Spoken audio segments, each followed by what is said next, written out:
এই যে শোনো, আমাকে হয়তো বাংলাদেশ টপ ওয়ানের মতো লাখ লাখ মানুষ ভালোবাসে না, তবে হ্যাঁ, আমি কখনোই নাইম আলমের মতো তোমার জীবন থেকে হারিয়ে যাব না।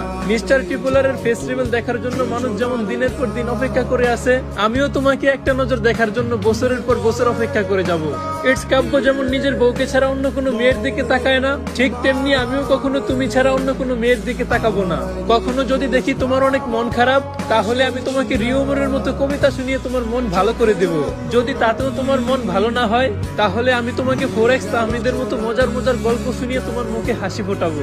তুমি যদি আমাকে একে মিরাজের মতো ভরসা করতে পারো, তাহলে আমি কখনোই গেমিং উইথ তালহার মতো তোমার উপর বিরক্ত হয়ে তোমাকে ছেড়ে দিব না।